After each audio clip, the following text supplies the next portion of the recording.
Ladies and gentlemen, I would now request you all to please rise for the national anthem of Pakistan.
Ladies and gentlemen, I would now like to invite Hafiz Abdul Sabu Ali to recite verses from the Holy Quran.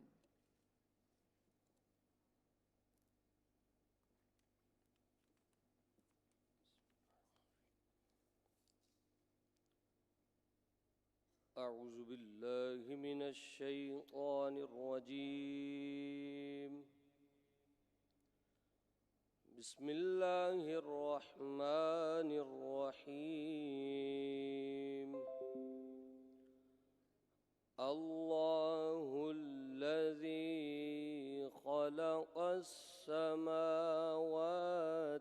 والأرض وأنزل من السماء ماء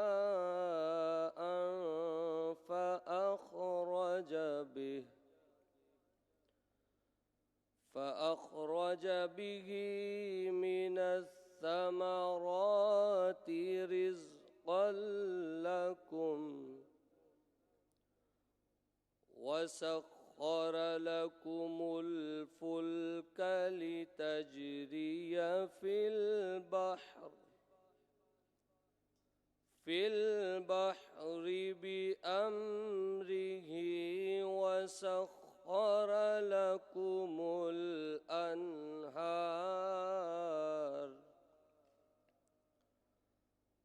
وسخر لكم الشمس والقمر دائبين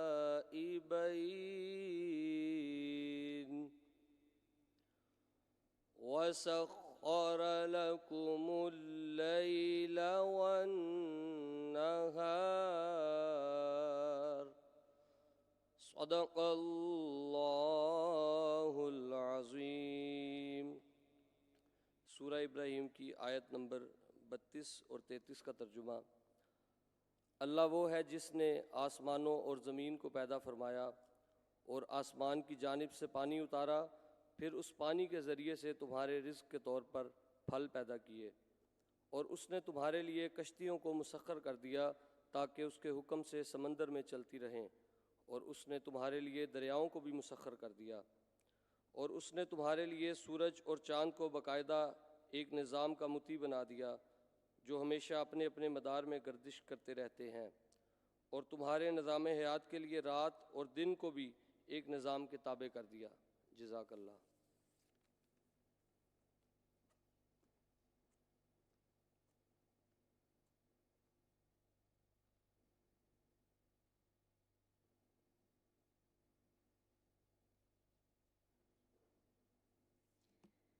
Thank you. I would now like to invite Ms. NazAfreen, Saigol Lakhani, Chief Executive Officer of Dawn, to deliver the welcome address.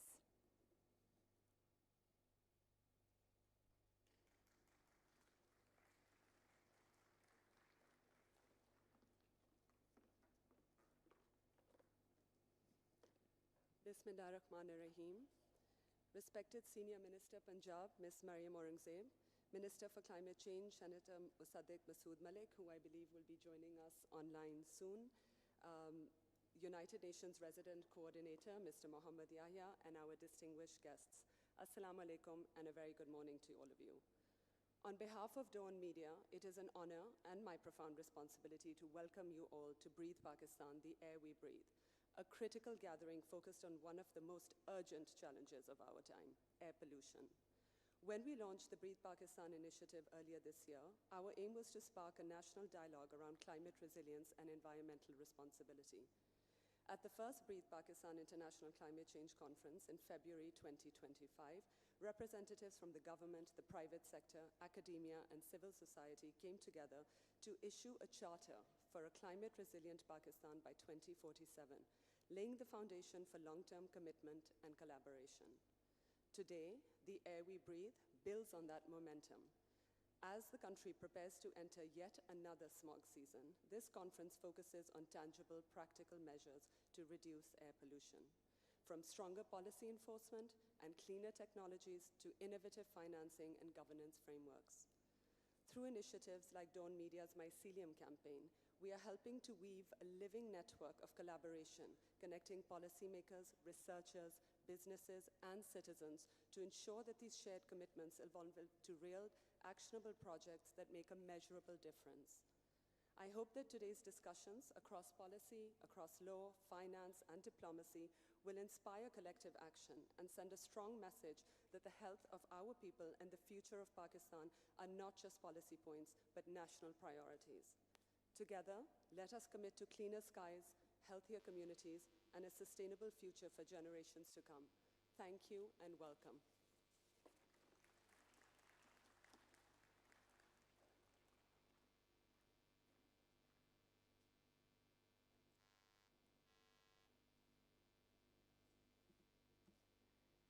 Ladies and gentlemen, it is now my honor to invite Marriyum Aurangzeb, Senior Minister, Government of Punjab, to deliver her inaugural address.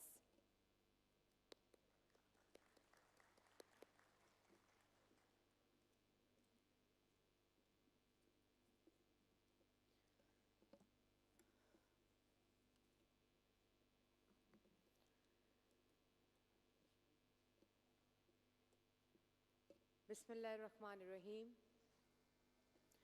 Distinguished guests, my colleague, my sister Rumina Khurshid Alam from the Federal Climate Change Ministry, my friend from UN, and Dawn Group representatives present here in the hall, Assalamu alaikum. I can see lots of experts, lots of people from media, and also lots of people from the policymakers and civil society sitting here in the hall, which of course reflects the shared responsibility towards climate resilience and climate adaptation and mitigation. I would also like to thank Dawn Group for taking this very critical and important subject of air quality, Breathe Pakistan, under the banner of Breathe Pakistan. And I would want to congratulate Naz and her team, along with the team of Dawn Group and all the experts sitting here in this hall. For I was a bit skeptical last year when I participated in the similar conference, Breathe Pakistan 2025, I guess in February last year. And I was not thinking that this will be a sustainable initiative, because sometimes private initiatives are based on lots of resources and there's a less tendency of taking issues like climate change by the private sector, let alone the media. So my heartfelt congratulations to Naz, to you and your team and Dawn Group for sustaining this initiative, because that is the key to issues or challenges like climate change. So, And I would also want that other media houses, media channels, media groups should be made part of this consortium, and this should become a national consortium for climate resilience in Pakistan and across Pakistan. I will, as this is my talk from governance of climate change has been now converted into keynote speech, so I would try to be general about it, but I'll present a case study from Punjab under the leadership of our able Chief Minister. She took the climate resilience head on right after joining office back in February 2024. And as we all know, the place we are sitting, Lahore, the heritage hotspot of Pakistan, the cultural hotspot of Pakistan, the heartbeat of Pakistan, is confronted with seasonal smog, which is smoke plus fog. But ladies and gentlemen, I would also like to tell you that this is a year-long phenomena. Smog is seasonal because we can see smog from October to December because of the fog. But the AQI levels of Lahore and of certain regions in Punjab were not very encouraging. So we started working on smog mitigation right after assuming office in March. I still remember that when I joined office and the Chief Minister said that you have to do something about smog. And I called a meeting right after that in March, and the entire government was in a complete state of shock that why in March are we talking about smog? So the first thing was to inculcate the sense that this AQI phenomena is a year-long phenomena. And when we looked at data and the PMT scores of AQI across Punjab, so we started off with multi-sectoral lens to climate change.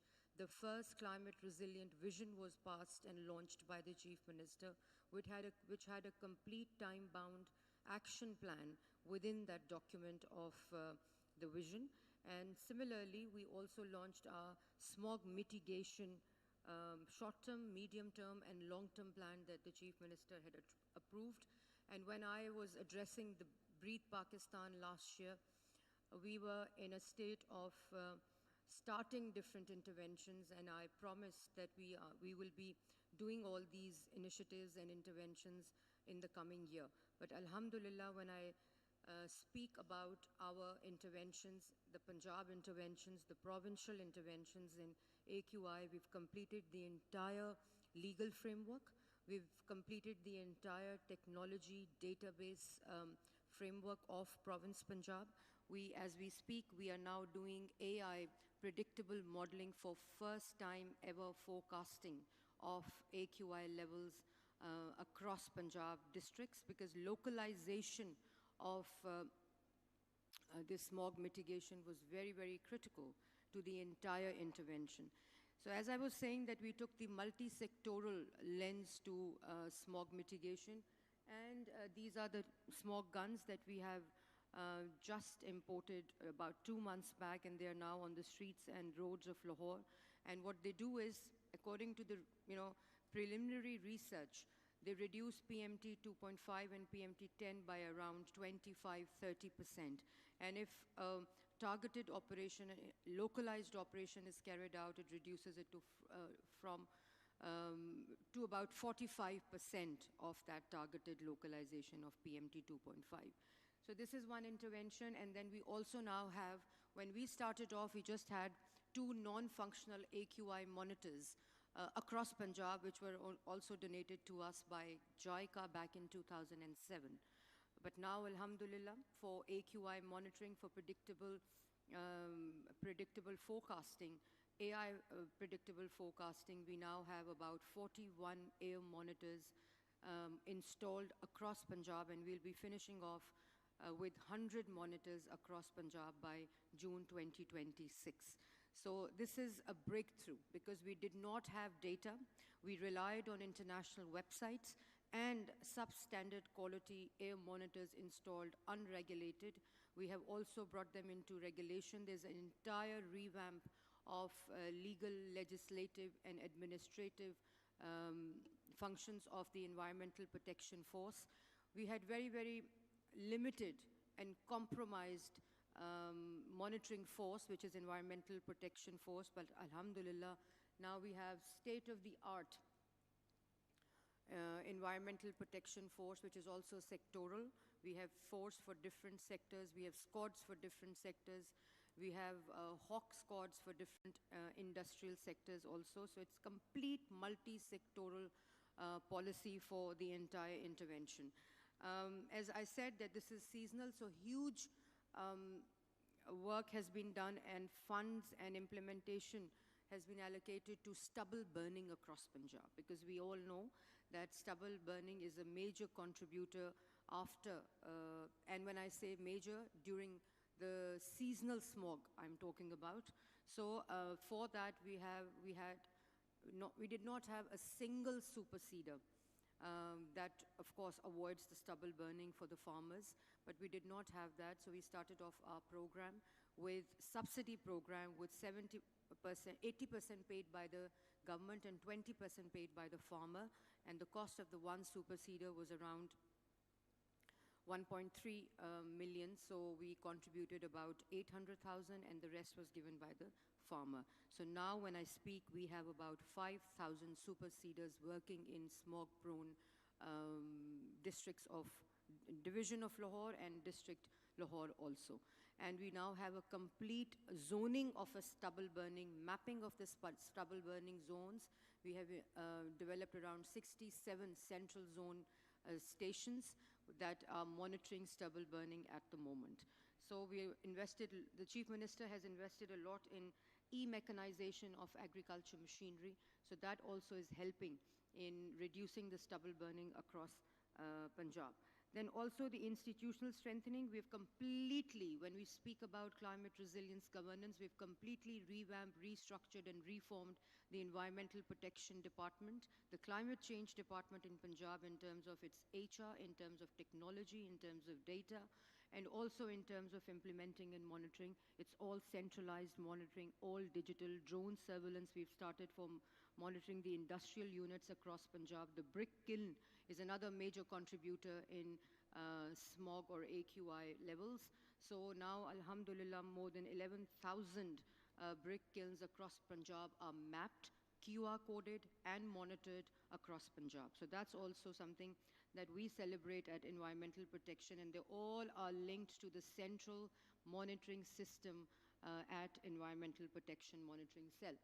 So this is the brick kiln that the campaign we run ourselves. Around 2,000, more than 2,000 brick kilns have been demolished, but when we demolish them, we make sure that they are converted into zigzag technology, and we seal the brick kiln unless they convert. We put a QR code and then we link it to the centralized monitoring system. Similarly, we have environmental control systems now installed in more than 900 industrial units across Punjab, including the pyrolysis plants and the other industrial units within Lahore and Lahore division. We are focusing, but it is across Punjab that we have installed. This is the pyrolysis and industrial units. There's a zero tolerance for this industrial unit compliance that we now have. This is all, every chimney is now linked with camera, which is an environmental control system, and is now linked to our integrated monitoring cell in environmental protection. So these are the actions that you're seeing on the screen. The Environmental Protection Force works 24/7 in shifts. So it is monitoring the entire interventions, the sectoral interventions around 24/7. Then technology, of course, I spoke about. We now have air quality monitors, we have smog guns. We are equipped with technology that any developed country would have in terms of collecting data, in terms of monitoring. We've started drone surveillance, we're using thermal cameras. We've connected, the first time ever in Punjab, we've introduced vehicle fitness certificate, and more than 300,000 cars have been certified, first time ever in Punjab, in Pakistan. And also, then we have this, it's an ongoing thing, the vehicular testing. We are using safe city cameras to identify smoke coming from motorbikes, from three-wheelers, from two-wheelers, and also from the cars that we are now certifying. We have a $300 million Punjab Clean Air program that we are now implementing, which also has buyback policy of the old vehicles, buyback policy of two-wheelers, and buyback policy of three-wheelers. So that's something that we are implementing at the moment. We have a complete AQI dashboard that gives forecasts for general public, for citizens. This has also happened for the first time in Pakistan, that now on your mobile phones and daily and monthly forecasting is done when it comes to AQI. And we have a chatbot. We've introduced that as well in terms of technology, access to the general public, to the citizens of Punjab. This is for every district, every division in Punjab. But chatbot, you can ask questions, you can ask your AQI, you can ask AQI of your nearby places, and also health advisories are put on that chatbot. The chatbot tells you that what is the AQI level and what is expected from the citizens when you have that. So in terms of first time ever, we now have mobile fuel testing labs. This is something which is very, very important, because the fuel that goes in the vehicle and the quality of that fuel is very important. So for the first time, EPA Punjab has started fuel testing, and we have mobile labs to test fuels at the petrol station across Punjab. Green mobility, the Chief Minister's vision for green mobility, and in last 8 months, 1,100 buses have arrived in Punjab, electric buses, that we have shifted our entire mass transit to electric buses, and this is across Punjab, in South Punjab, Centre Punjab, and North Punjab. We have these buses now. So, it's a carbon offset that we are looking at, and the study is also going on that what is the impact of, so she's big on green mobility, and the green transport is her vision for next 4 years across Punjab. We are investing into state-of-the-art electric ARTs and SRTs, adding, it's a track-driven train bus. So we are introducing it in Faisalabad, in Lahore later, and in Gujranwala. So that's under the green mobility. Then we have of course, climate change vision 2025. You all must go through that. It tells the vision for next 10 years, and with a complete target-oriented policy action plan embedded into that document. So it's just not a vision or a policy document. It has the action plan, sectoral action plan also, which is being monitored at the central dashboard of the Chief Minister. We've also introduced for engage the younger population, the youth of the country, and we have a green credit program, which is your individual carbon offset program. So you get credits, you get cash. If you replace your motorbike, you get 100,000 from the government. If you replace your three-wheeler, you get 100,000 from the government. So it's an incentive program, and also a carbon offset, carbon credit, national carbon credit program. So most importantly,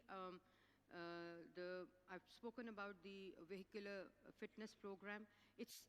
When we started off, we did not have any data with us, as I was saying, and we relied on international websites like IQ Air, like NASA website.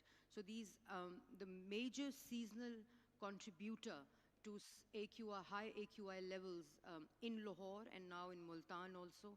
We've seen smog reached Peshawar and Karachi last year as well. So that easterly wind corridor from India and the size, the scale of stubble burning at the bordering areas in Indian Punjab was a major contributor, and this wind corridor towards Pakistan, which we call easterly wind corridors, plays very, very important and critical role and major contributor to seasonal AQI high levels. So for that, we had started a transboundary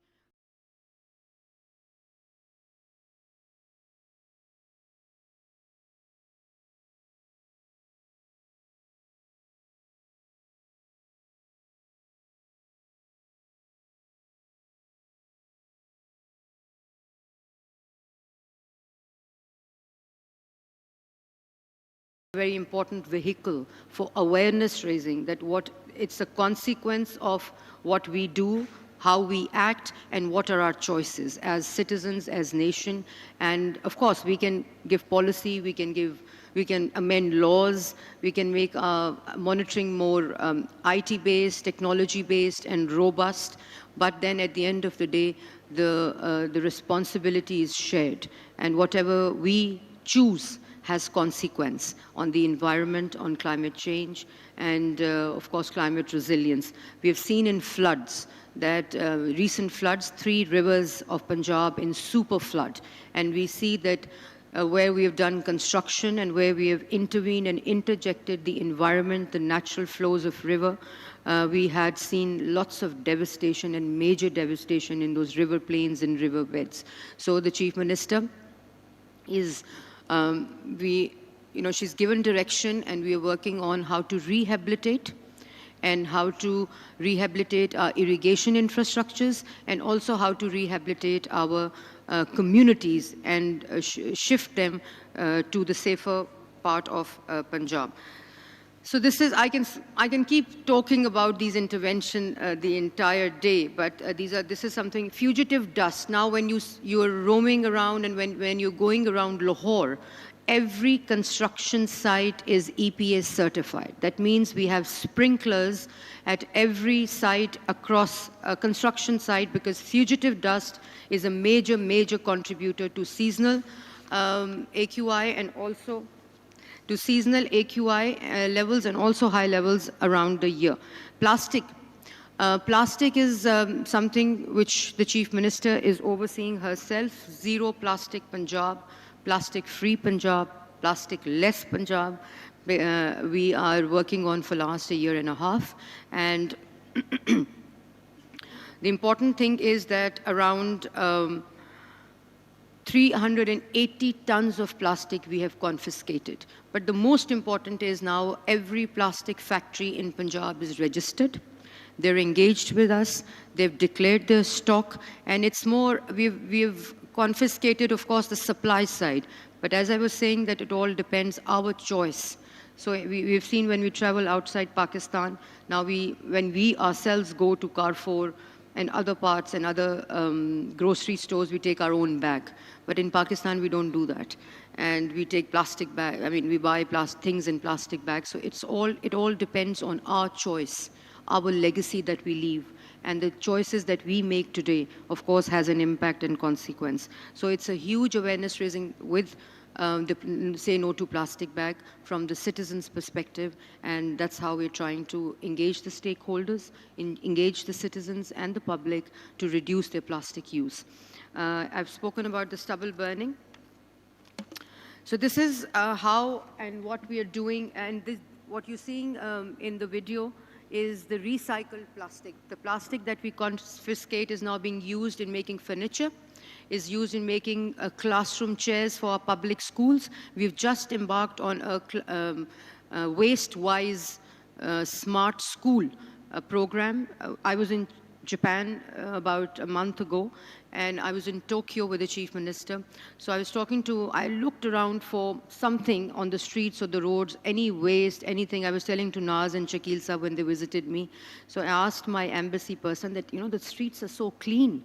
I can't see anything on the road. Kuch bhi nahi tha road ke upar, nothing. So I was like, kitna, aur jo bridge the, unka jo niche wali jagah thi, they were mirror clean. So I was like, wow. And I asked the embassy person that, the streets and the roads are so clean, the bridge, the underpasses are so clean. So he said, Madam, don't look for waste on the roads or the streets, look for a dustbin. So, and I started looking for a dustbin. I could not see a single dustbin on the road in Japan. So that means that people are responsible for their own waste. They take the waste to their house, back to their houses. They have a small bag in their bags when they come to work or when they leave houses. And we went to this waste incinerator in Japan. So the Chief Minister said that we want the same technology in Pakistan, and our local government minister was with us as well. So the Chief Minister told her to explore this opportunity and have this technology placed in Pakistan and in Punjab. So when we came back and the local government minister was giving us the presentation after that, more research. So the entire waste management in Japan is for segregated waste. So that technology cannot be brought to Pakistan. So it's all segregated.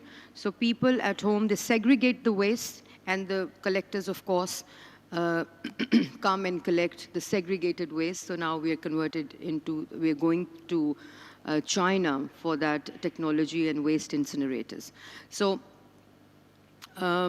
we've started this in schools.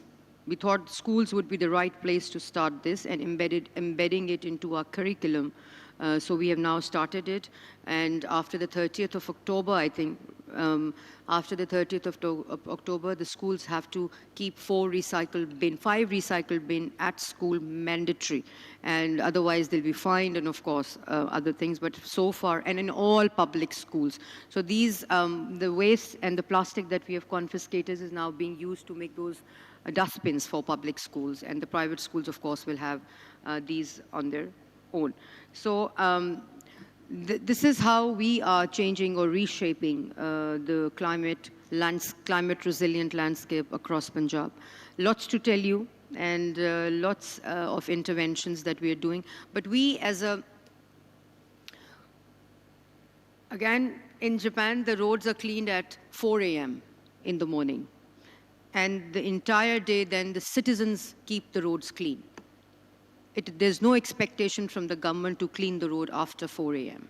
Then the responsibility from the government shifts from 4 a.m. to the citizens of Tokyo and other cities of Japan. So here you see, every time we're on road, the Chief Minister's visionary program of Suthra Punjab, that's a waste management cleanliness program that we have launched last year, and now we have around 100,000 people working in Suthra Punjab.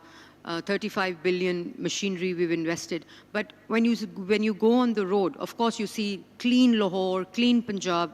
It's a paradigm shift, this waste management, cultural shift, paradigm shift to cleanliness, but they're constantly cleaning the road. You see them every time on the road, cleaning the road. So that the citizens do not realize, and they have to realize, that this is our choice that we make, and we have to keep our city clean. We have to keep our AQI low, the levels. It's us. The government can give you policy. The government can give enabling environment. The government can incentivize because of the economic part of it, but the government cannot do the part of citizens. We have to offset our carbon choices. And I would also like to mention my team here. Imran, Director General EPA, is sitting here, who has done remarkable job.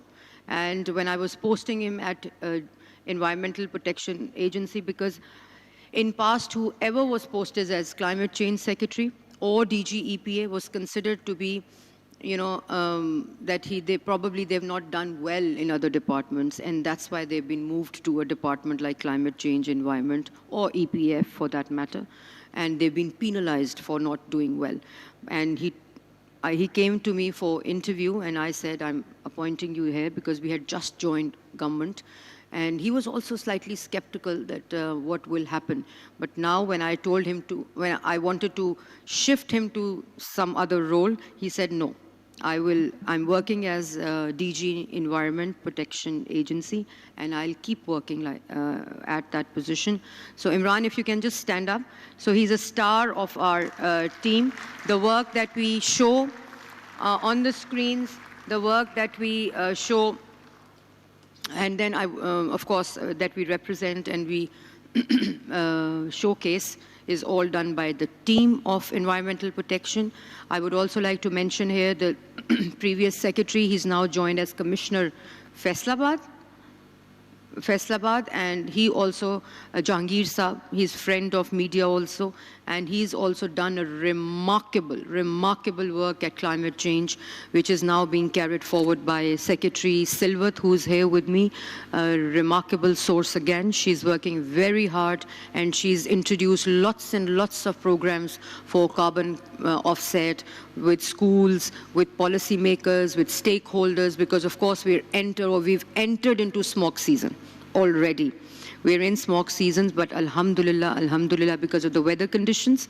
Last year we gained about 11 good days, which was a huge step forward. This year we've done our bit, alhamdulillah, and we're in smog season, but still you can see clear sky in Lahore, and the situation is not bad. But the moment these easterly wind corridors will start flowing, so we will, of course, be confronted with higher AQIs, but we are ready for that also. Preparedness is there, like historic floods. The preparedness, evacuation, and rescue saved millions of lives. So this year, before the AQI season, we're ready, we're prepared, we have the technology, we have the data, we have AI predictable modeling, we have the machinery, we have the will. We were in Beijing. Chief Minister asked that what is one thing that you think that eradicated smog from Beijing? So the expert and the minister there said one word: political will. Was the only thing. The equipment, the technology, it all came later. So there's a political will, of course. The Chief Minister has zero tolerance, because all these things that you see on screens, demolishing a brick kiln, sealing an industrial unit, demolishing the industrial unit because of non-compliance, these are all political decisions. And stubble burning, arresting the farmers involved in stubble burning, the owner of the farm, arresting them. So these are major political decisions, but there's zero tolerance by the Chief Minister. That's why the team is performing, the department is performing, the system is performing, and that's what is expected from the government. So that's how we are working. But your, of course, support, your contribution, and because I see environment, climate change, mitigation, adaptation as a legacy that we leave for future generation. And the choices that we make, and we need to also educate our children, because they are technology savvy, of course, and they are technology natives, Gen Zs. So the technology should, and Breathe Pakistan, of course, is doing the right thing through the social media. They are trying to raise awareness of the general public, the youth, people of Pakistan, coming from Karachi to Lahore, and of course next year maybe in Islamabad. Islamabad was last year, and Lahore, and now maybe we go to Karachi next year and present our case from Punjab.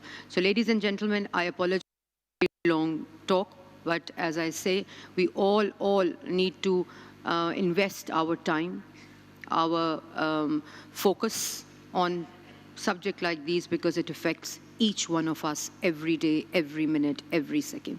So thank you very much. Thank you for listening, for your patience also.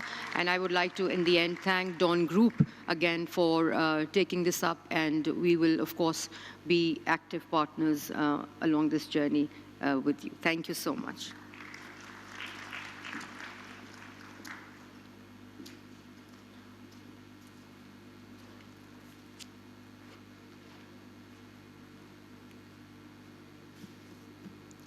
Musadik Masood Malik, the Federal Minister for Climate Change and Environmental Coordination, will now be joining in live from Islamabad.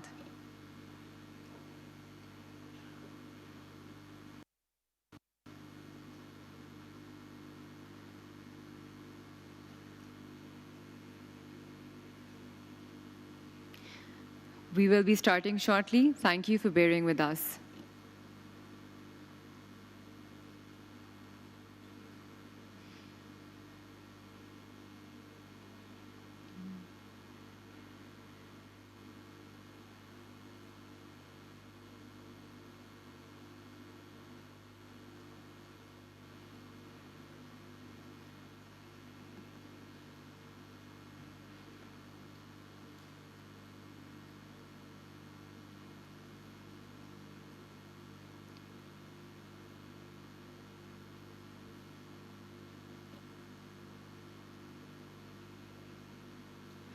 We are experiencing a short technical pause and we will continue in just a moment.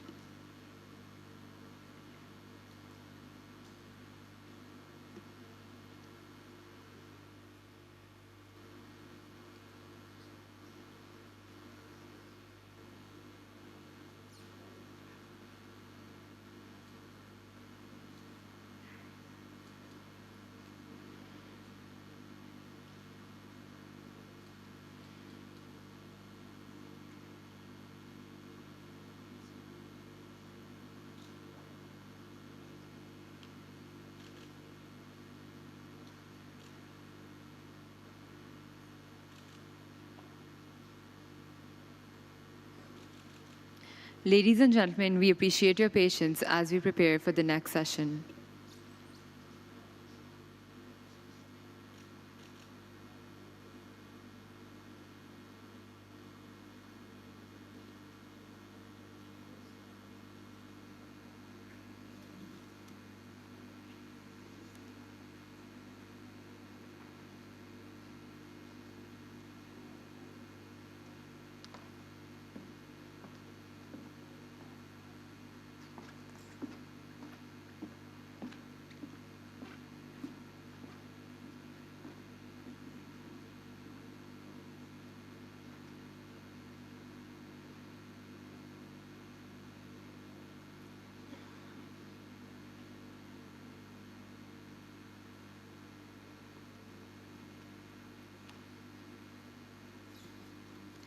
We are experiencing a short technical pause and we will continue in just a moment.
ठीक है जी, हाँ जी।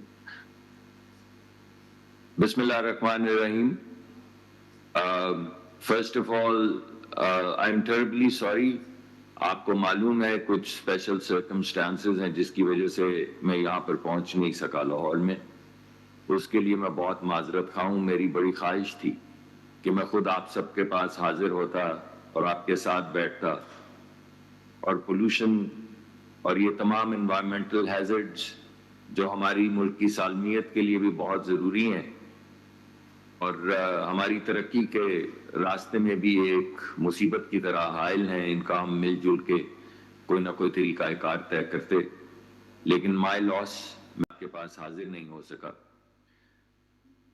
मैं जब ये air pollution के हवाले से सोचना शुरू किया आज की इस आपकी कॉन्फ्रेंस के लिए, तो मुझे याद आया कि 15-17 साल पहले मेरे वालिद अल्लाह उनको गरीक रहमत करे और जन्नत फिरदौस में जगह अता फरमाए, वो बहुत बीमार थे और आखिरी जिंदगी के कुछ दिनों में वो कोमा में चले गए। तो क्योंकि इतनी तकलीफ से गुजर रहे थे तो मैं हाजिर हुआ मदीना मुनव्वरा में और मुझे बड़ी अच्छी तरह से याद है कि मैंने दुआ मांगी कि अल्लाह जो भी मेरे वालिद के लिए बेहतर है वही कर, لیکن اگر ایک دن ان کو دے دے، ایک اور دن، کہ ہم سب مل بیٹھیں اور وہ باتیں جو ادھوری رہ گئی ہیں ان کو ختم کر سکیں اور ایک دوسرے کو بتا سکیں کہ how much we've loved each other and cared for each other، تو میں سجدہ ریز رہوں گا آپ کے سامنے ہمیشہ. تو ایک دن کے لیے میں سجدہ ریز رہا مسجد میں کہ ایک دن اور مل جائے مجھے اپنے والد کے ساتھ.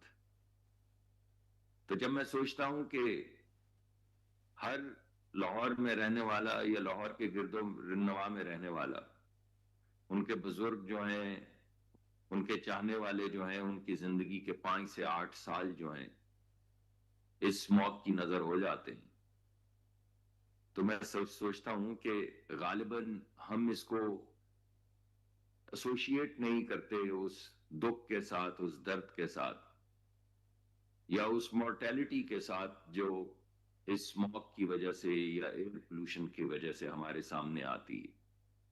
ہمیں تو شاید ایک دھند سی نظر آتی ہے، ایک ہیز سی نظر آتی ہے، لیکن ہیز کے پیچھے ہم سب کے بوڑھے والدین جو ہیں، بہت سے لوگوں کی مائیں، اگر ان کی زندگی میں 1، 2، 5 یا 7 سال کم ہو رہے ہیں تو میرے خیال ہے ہمیں غور کرنا چاہیے کہ اس دھند کا مقصد کیا ہے، یہ ایئر پولوشن سے ہمیں نقصانات کیا ہو رہے ہیں.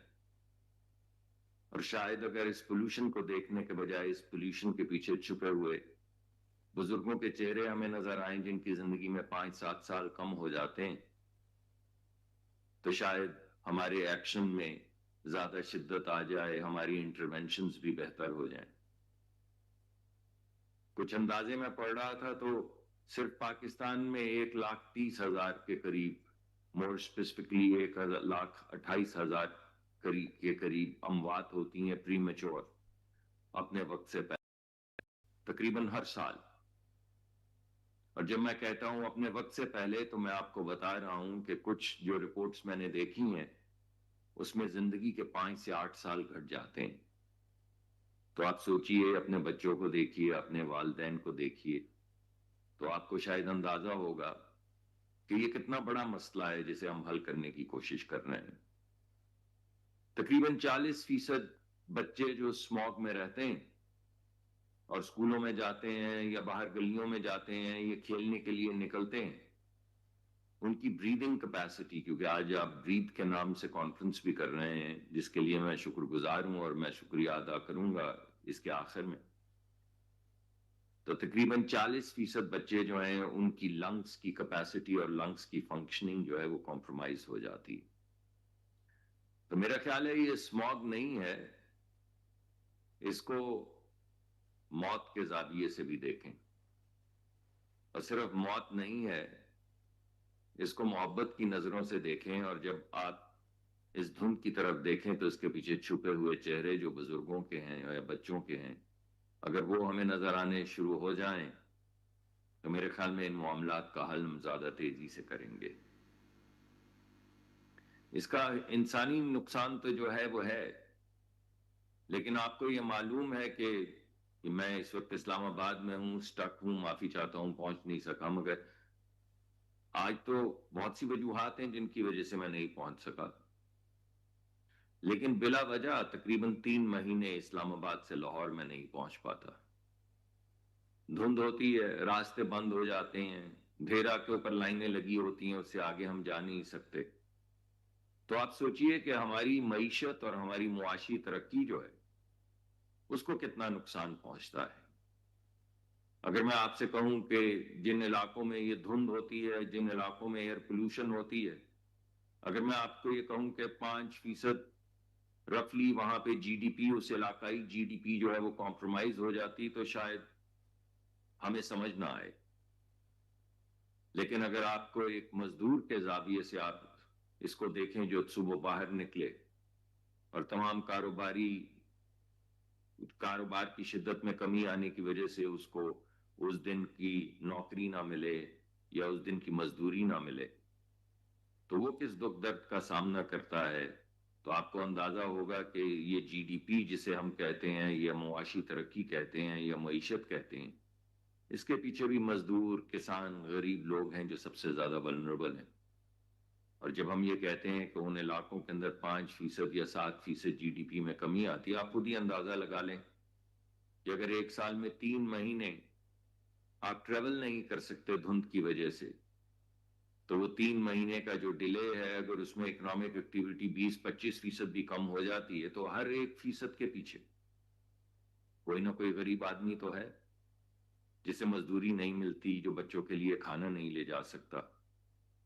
جب ہم اسموگ کی وجہ سے اسکول بند کرتے ہیں تو سوچے آپ کتنے ملین بچے ہیں، اگر وہ 3 دن یا 5 دن یا 10 دن ان 3 مہینوں میں یا 15 دن اگر اسکول نہیں جاتے اور وقت سے پہلے چھٹیاں دی جاتی ہیں، تو آپ ذرا کیلکولیٹ کر لیں کہ نمبر آف اسکول ایئرز کتنے لاسٹ ہو جاتے ہیں۔ اگر 1 ملین بچے 5 دن یا 1 ہفتہ اسکول نہ جائیں تو آپ خود کیلکولیٹ کر لیں کہ کتنے سال تعلیم کے ضائع ہوتے ہیں۔ تو آپ کو اس کو کسی بھی زاویے سے دیکھ لیں، اس کو موت کے زاویے سے دیکھ لیں، اس کو بزرگوں کے انتقال، پری میچور انتقال کے زاویے سے دیکھ لیں، اس کو اکنامک لاس کے زاویے سے دیکھ لیں، اس کو مزدوروں اور کسانوں جنہیں روزگار نہیں ملتا اس دورانیے میں اس زاویے سے دیکھ لیں۔ ہر زاویے سے آپ کو اس کی اہمیت کا احساس ہوگا، اور اس کی وجوہات تو بہت حد تک ہمیں معلوم ہے۔ اگر آپ شہر میں گھومیں یا کہیں جا رہے ہوں اور آپ کو کسی بس کا دھواں نظر آئے کالے رنگ کا، یا کسی ٹرک کا، یا کسی گاڑی کا، یا کسی رکشے کا، یا کسی 2 اسٹروک انجن کا، اگر آپ کو دھواں نظر آئے تو آپ کے خیال میں وہ دھواں کہاں جا رہا ہے؟ بھائی وہ آپ کی لنگز میں جا رہا ہے، ہوا میں معلق ہے، اسی سے اسموگ بن رہی ہے۔ اگر آپ لاہور میں ہیں، کیونکہ یہ لاہور میں ہو رہی کانفرنس، اور اب تو خیر ہم گلبرگ میں رہتے ہیں مگر پہلے فیز 8 میں رہتے تھے، اور آپ رنگ روڈ پہ چڑھ جائیں تو آپ کو مختلف انڈسٹریل یونٹس جو ہیں، یا صرف رنگ روڈ نہیں کسی بھی انڈسٹریل ایریا میں چلے جائیں، تو آپ کو جو دھواں ہوا میں معلق نظر آتا ہے، چمنیوں سے نکلتا ہوا کالا دھواں نظر آتا ہے، آپ کے خیال میں وہ کہاں جاتا ہے؟ وہ بھی آپ کے پھیپھڑوں میں جاتا ہے۔ جب آپ لاہور اور اسلام آباد یا لاہور اور سرگودا یا لاہور اور ملتان میں ٹریول کرنے کے لیے بس میں بیٹھے ہیں یا گاڑی میں بیٹھے ہیں، اور آپ جا رہے ہوں کسی موٹر وے پہ یا کسی سڑک کے اوپر، کسی بھی سڑک پہ، ہائی وے پہ یا کسی چھوٹی سڑک پہ، اور آپ کو کہیں نظر آئیں کھیت جلتے ہوئے، تو وہ دھواں آپ کے خیال میں کہاں جا رہا ہے؟ تو وہ بھی آپ کے پھیپھڑوں میں جا رہا ہے۔ اور یہ جو ہمارے ہاں بہت سے سالڈ ویسٹ کے ڈھیر ہیں، اور آپ کو معلوم ہے لاہور میں ہر وہ جگہ، میرا خاندان کئی 100 سال سے لاہور رہتا ہے، تو وہ تمام جگہیں ہمیں معلوم ہیں جہاں پہ وہ ڈھیر گند کے ہیں۔ اگرچہ پنجاب میں بہت اچھا سسٹم ہے ویسٹ ریموول کا، بہت اچھا سسٹم ہے، اور لاہور میں تو بہت بہت لاہور میں ترقی ہوئی ہے اس معاملے سے، آپ کو کہیں گند نہیں نظر آتا، مگر جہاں پہ ہم گند ڈمپ کرتے ہیں وہاں سے امونیا رائز کرتی ہے، تو اس کے بھی مضر اثرات جو ہیں وہ ہم ہی کو ان کا سامنا کرنا پڑتا ہے۔ میں آپ سے کہنا یہ چاہتا ہوں کہ چاہے گاڑیوں کا سلسلہ ہو یا انڈسٹریلائزیشن کا معاملہ ہو یا کھیتوں کو جلانے کا سلسلہ ہو، یہ جو ایئر پولوشن جس کا ہم ذکر کر رہے ہیں، اسموگ جس کا ہم ذکر کر رہے ہیں، یہ اللہ کی طرف سے آفت نہیں ہے، یہ ہمارا ہی کیا دھرا ہے، اور اس کیے دھرے کو ہمیں ٹھیک کرنا ہے۔ اور اس کیے گئے پرانے، جس زمانے میں کوئی انوائرمنٹ اور کلائمیٹ اتنے بڑے ایشو نہیں ہوتے تھے، اس زمانے کا جو بھی سلسلہ ہے اس کو ٹھیک کرنے کے لیے بے انتہا محنت کی جا رہی ہے۔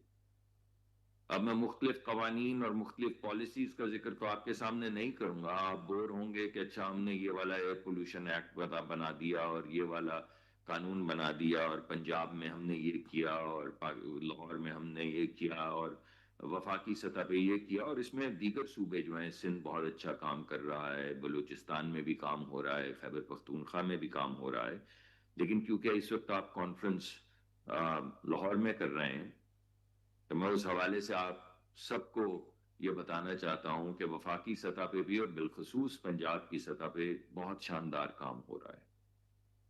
اور اگر آپ دیکھیں آپ کو بعض مرتبہ تکلیف بھی ہوتی ہوگی یہ وہیکل ایمیشن کے ٹیسٹ جو ہو رہے ہیں نئے سٹینڈرڈ جو آ رہے ہیں لیکن اس تکلیف کی وجہ سے آپ کو آپ کے بچوں کو آپ کے بزرگوں کو جو ریلیف مل رہا ہے اس کے اوپر کوئی قیمت نہیں لگائی جا سکتی. تو چاہے وہ کلنز ہوں آپ نے دیکھا بھٹے سب سے زیادہ جب میں ذکر کرتا ہوں کہ دیکھیے انڈسٹریل سموک تو اس میں انڈسٹریل سموک کے علاوہ کچھ سال پہلے تک یہ بھٹوں کا سلسلہ بھی بہت تھا اور ہر بھٹے کی چمنی سے آپ کو نظر آتا تھا کالا سنگین کالا دھواں جو سیدھا آپ کے پھیپھڑوں میں جاتا ہے. تو نئی زگ زیگ ٹیکنالوجی کے ذریعے تقریباً تمام جو ہمارے بھٹے ہیں ان کو نئی ٹیکنالوجی کے ذریعے تبدیل کیا گیا ہے اور ان کی ایمیشنز کو کنٹرول کیا گیا ہے. بہت قابل ستائش کام کیا گیا ہے. ویسٹ کلیکشن اور نئے نئے منصوبے وفاقی سطح پہ بھی تمام صوبوں سے ہمارے پاس منصوبے آتے ہیں. پنجاب سے بھی ہمارے پاس منصوبے آ رہے ہیں. ویسٹ سے انرجی کے منصوبے آ رہے ہیں. ویسٹ کو ڈھک دینے کے منصوبے آ رہے ہیں.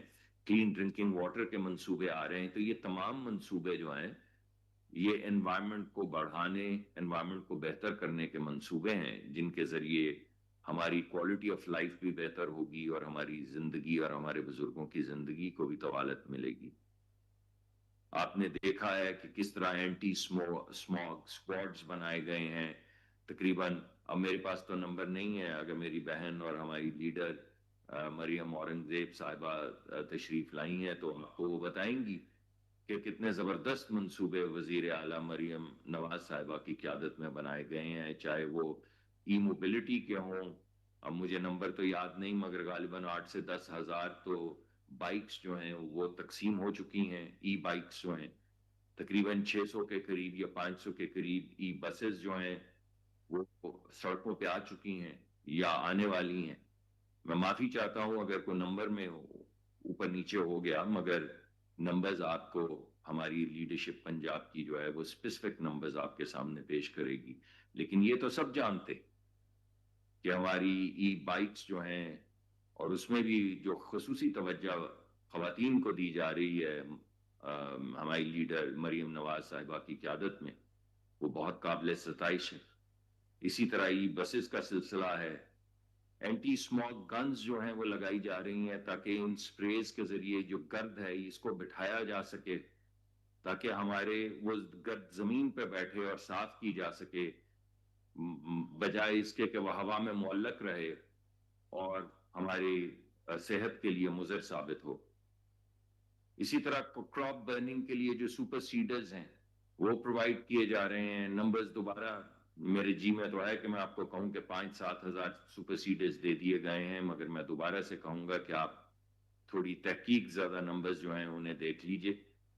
مگر میری اطلاع کے مطابق 5,000 سے زیادہ سپر سیڈرز جو ہیں وہ ڈسٹریبیوٹ کیے جا چکے ہیں. تو یہ معاملات چلتے رہیں گے.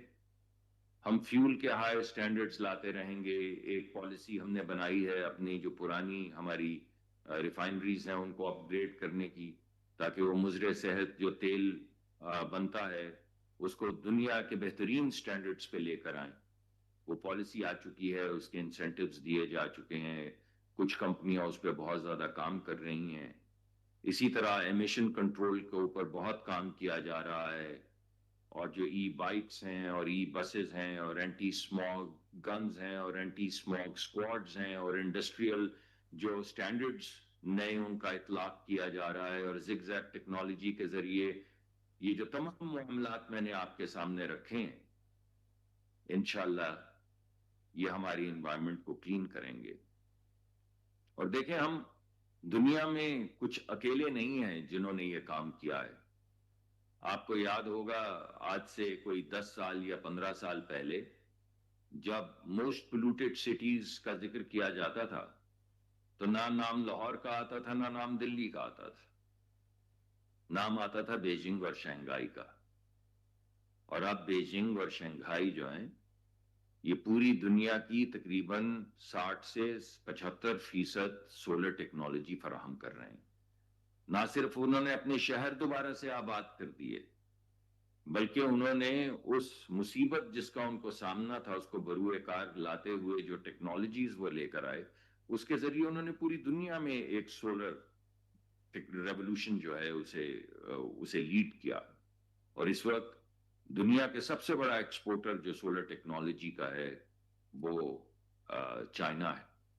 اسی طرح 1970 کی دہائی میں فن لینڈ ایک جنگل تھا, یعنی پرائمریلی ایگریکلچرل اور فارسٹ اکانومی تھی. اور یہ جو نوکیا, جو کسی زمانے میں میری عمر کے لوگوں کو تو سب پتا ہے کہ نوکیا کے فون بہت مشہور ہوتے تھے. یہ نوکیا جو ہے یہ ربر اینڈ ٹائر کمپنی ہوتی تھی. تو 1980-90 کی دہائی میں فن لینڈ نے یہ فیصلہ کیا کہ وہ دنیا کے ہائیسٹ انوائرمنٹل سٹینڈرڈز لے کر آئے گا اپنے فارسٹ کو بچانے کے لیے. اور اس کے نتیجے میں جب میں نے 2004-05 میں فن لینڈ کو اسٹڈی کیا, ان کی انوویشن ایکالوجی کو, تو وہ دنیا کی 1/3 انوائرمنٹل ٹیکنالوجی ایکسپورٹ کر رہے تھے. اگر فن لینڈ نے اپنے جنگل بچا لیے اور اس کے نتیجے میں 1/3 انوائرمنٹل ٹیکنالوجی ایکسپورٹ کرنے لگا, اگر بیجنگ اور شنگھائی یعنی چین نے اپنی پولوشن کو شہروں سے باہر نکال دیا اور اس کے نتیجے میں وہ 60-70% دنیا کی سولر ٹیکنالوجی ایکسپورٹ کرنے لگا, تو ہمارے بچے بچیاں یہ کسی سے کم تو نہیں ہیں. آپ کبھی خواب تو دیکھیے ان کی آنکھوں میں جب وہ اپنے اسکولوں سے گریجویٹ ہو کے, کالجوں سے گریجویٹ ہو کے نکلتے ہیں, وہ تو متلاشی ہیں صرف ایک اپرچونٹی کے. اور ہم وفاقی حکومت کے طور پہ اور صوبائی حکومت, بالخصوص پنجاب کی حکومت, مگر تمام صوبائی حکومتیں, اور میں پنجاب کا ذکر بالخصوص اس وجہ سے کر رہا ہوں کہ آج آپ پنجاب میں ہیں اور بہت سی انٹرونشنز پنجاب کی آپ کے سامنے آئیں گی. لیکن بھائی اگر آپ کہتے ہیں کہ سانس لیجئے یا بریتھ پاکستان, تو وہ تو پورا پاکستان ہے, اور پورا پاکستان یکجا ہے. یکجا ہے اس بات میں کہ یہ جو گرے ہیز نظر آتی تھی اور 1-2 سال شاید اور بھی نظر آئے, مگر یہ جو گرے ہیز ہے اسے ہم بلو سکائز میں تبدیل کریں گے.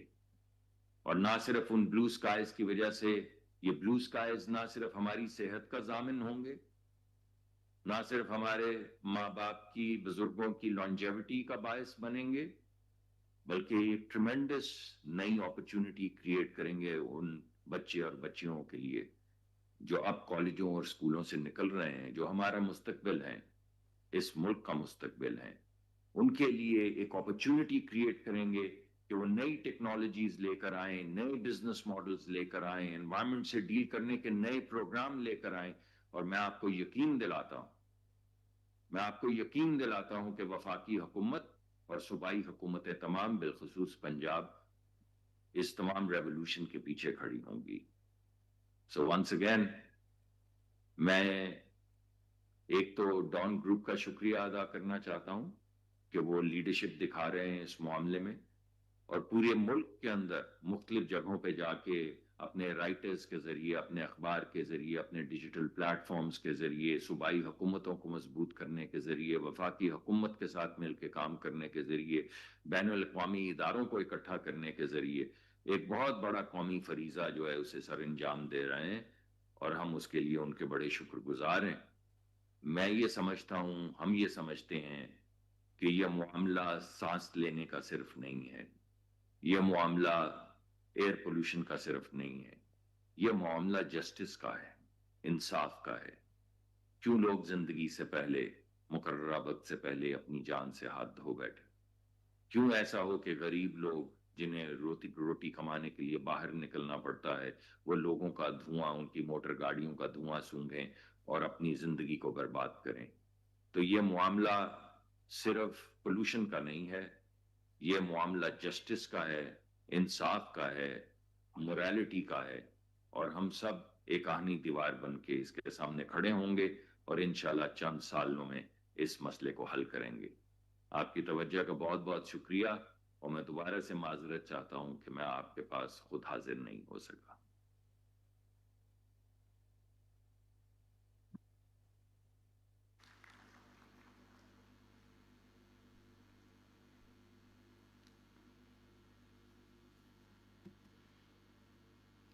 I would now like to invite Mohamed Yahya, United Nations resident and Humanitarian Coordinator, Pakistan, to deliver his address.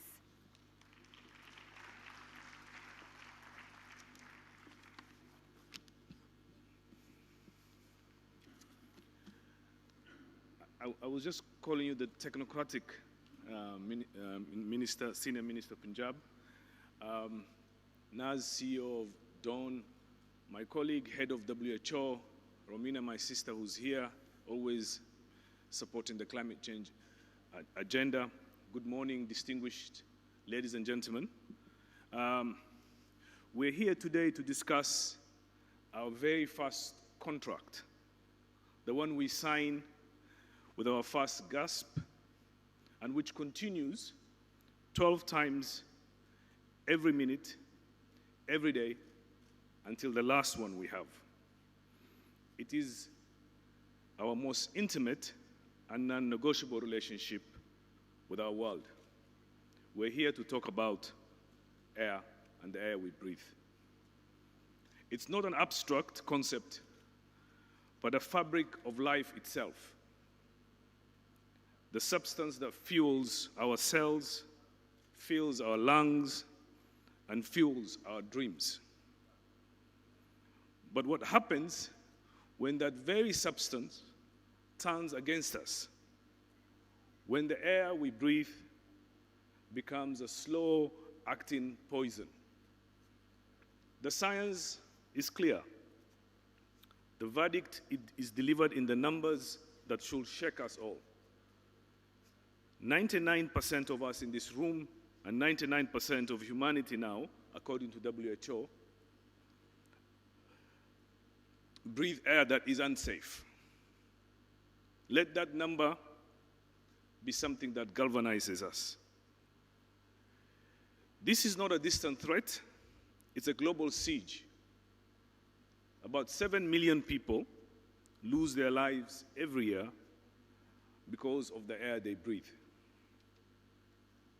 It's a single greatest environmental risk of our lives and a silent pandemic that claims the lives of young, old, and vulnerable among us. And this burden, like many others, is not shared. It's thrust upon mainly the poor, but also mainly countries that are developing, where 95% of these tragedies unfold.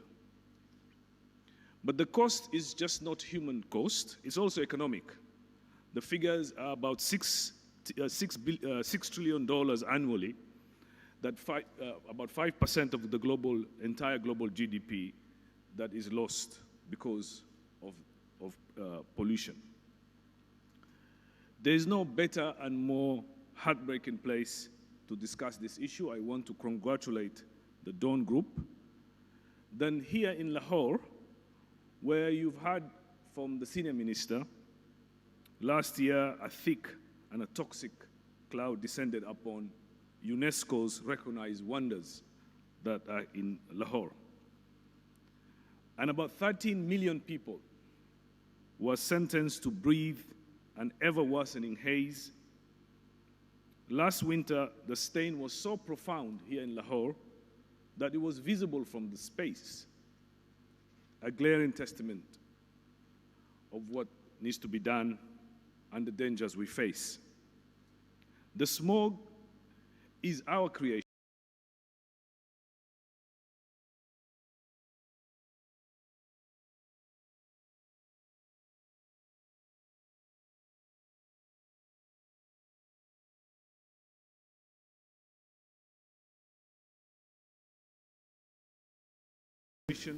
In that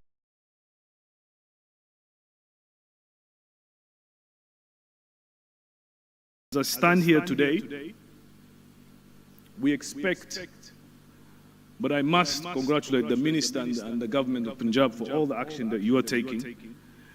But the fear still exists around what will happen in the coming few weeks. Will we again breathe it in?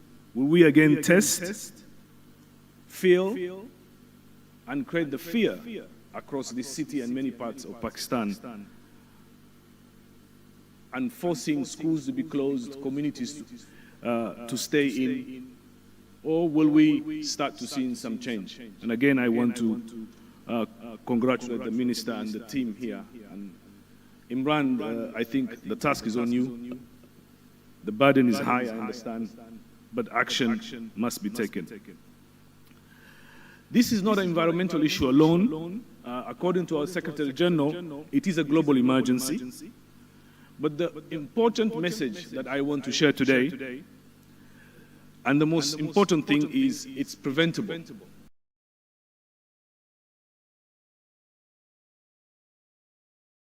We can take action.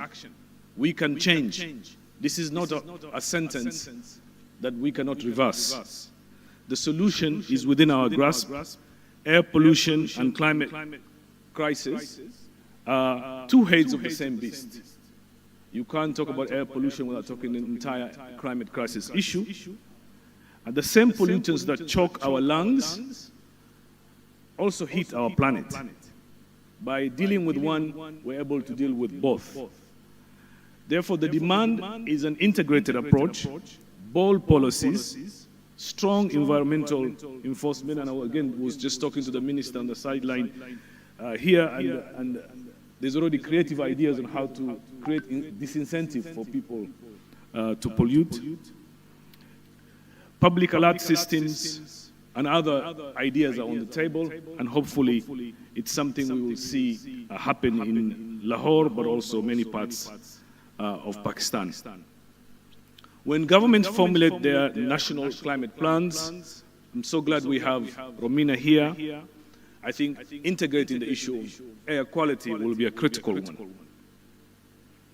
The reward, if we get this right, is not just about lives that are saved, but futures that are secured. Clean air is a thread that runs through the Sustainable Development Goals. It means a healthier children, a more productive workforce, a more resilient crops, and a more just society. So this is a critical part of the Sustainable Development Goals on the issue of dealing with clean air. I just want to emphasize, as the head of the UN, I am committed to be in this race with you. We globally are pioneering, monitoring technologies that can be used.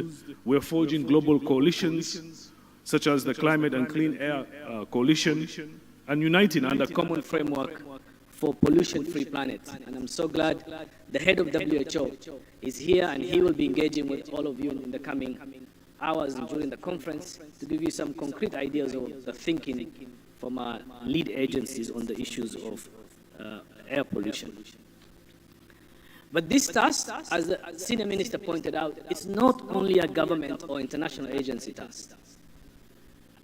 Government can lead, government can respond, government can provide resources, but this challenge is with all of you. How you raise your children, how you manage your waste, how you treat your city, that is where change happens. Without that, government will be only responding and trying as best as they can. So the power is with you. For corporations, for many of the companies that are here, the message is clear. You have a role for the survival of the planet.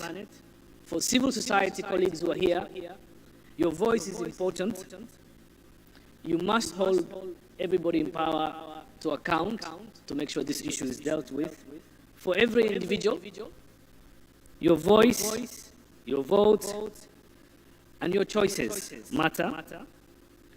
We are in this year's, as you know, this year's International Day for Air Pollution reminds us of what we need to do. But more needs to be done at the national and at the international level. This race we cannot afford to lose the race. It's a race for our health, for our economy, for our children. And it's a race that if we lose, I think we will know what the consequences will be, not only for Lahore, but for every part of this country and for the region. And I'm glad the minister also mentioned that this is not a challenge for Pakistan only. I want to again congratulate Dawn, because the entire Breathe Pakistan initiative is tried to bring the South Asian community and countries around South Asia, because air pollution and climate crisis do not lend themselves to borders or disagreements. So this has to be dealt with from a regional perspective. Count on us, and again, congratulations, and thank you for having me.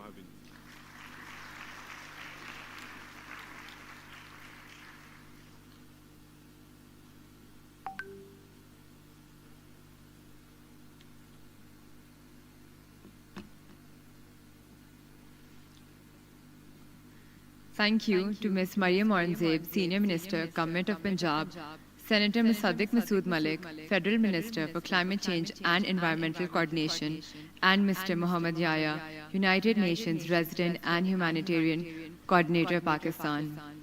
Ladies and gentlemen, with that, we formally conclude the inaugural session of the Air We Breathe Conference. We extend our gratitude to our distinguished guests for their presence and their words of guidance.